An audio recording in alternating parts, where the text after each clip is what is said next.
Today on our 2017 Ford Fusion, we're going to be test fitting the Yakima Ridgeback 2 bike rack for 1¼ and 2-inch hitches. That's going to be part number Y02457. And as you can see, we already have a bike installed, so let's take a look at some of the features. As you can see on the outside of both of these poles, we have the Yakima bottle openers. If we look over here, we see that the cradles are stationary, but each cradle does have a zip strip installed with it. And right here you can see this nice rubber TPE padding. Now what that's going to do is it's going to act as a shock absorber for your bike frame while it's installed and during travel. If we look at our bike, it's installed at 3 different points of contact. We have 2 zip strips in their cradles on top of the frame. And then down here we have this anti-sway cradle. Now once we get that zip strip in there tight, that's going to prevent our bike from moving too much during travel and prevent our bike from making contact with the back of our vehicle or with the other bike that could be installed. If you look up here, you see we'll have this strap that is not included with your bike rack but can be purchased at etrailer.com. But we have the front wheel strapped to the frame of the bike in order to prevent the front wheel from turning and making contact with another bike or with the back of our vehicle. We're ready to take the bike off, and I'll show you guys how to do that. On either side of the zip strip, we're going to have a black tab just like this. We're simply going to push both of them in.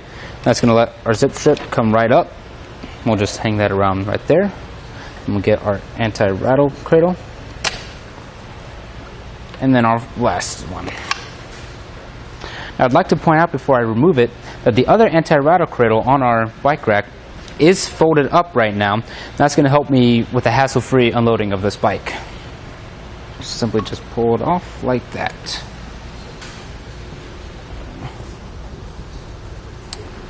And be sure that when you're done to replace all your zip strips so that you don't lose them and you can keep track of them.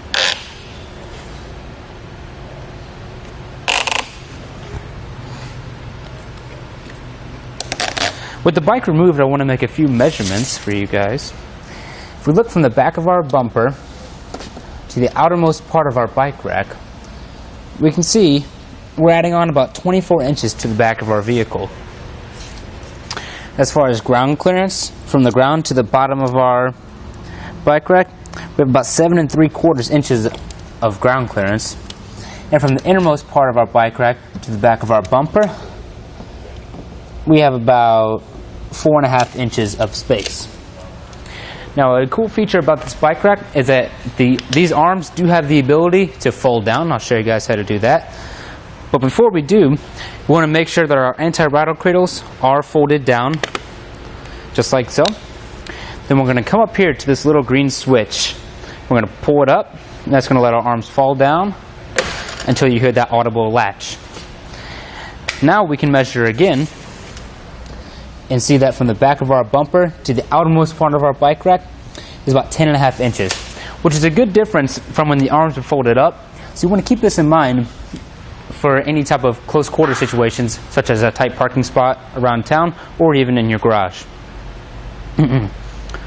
Another feature of this bike rack is that it does have the ability to tilt it away from the car so you can have rear hatch access. How we're going to do that is we have this lever right here. We're going to pull down on it. We just pull away our bike rack until it's tilted all the way down. And as you can see, now we have full access to our rear hatch with very little space being taken up by our bike rack. Do keep in mind that when you do use this tilt away feature, you want to make sure that no bikes are installed. And now we're going to get it back. We're simply just going to push until you hear that audible latch. If we come down here and see how our bike rack is connected to the hitch, this is a unique feature about this bike rack, is that it is for an 1¼ hitch or 2-inch hitch. Right now we have just the 1¼ in, but the bike rack does come with a 2-inch hitch adapter to put on the end of our receiver, and that'll allow it to be compatible for 2-inch hitches. Now how we have it installed is we have it installed through our hitch receiver with this pin going through and latching it down.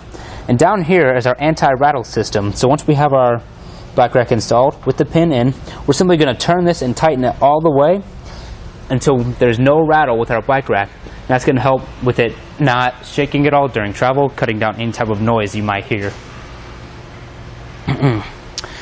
That's going to do it for our test fit of the Yakima Ridgeback 2 bike rack for 1.25" and 2" hitches on our 2017 Ford Fusion.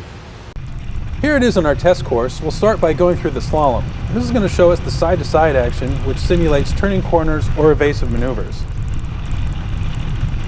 Next, we're at the alternating speed bumps, which we'll see the twisting action. This will simulate hitting a curb or pothole or driving over uneven pavement. And finally, we have the full speed bumps, where we'll see the up and down action, which is just like driving out of a parking lot, garage, or driveway.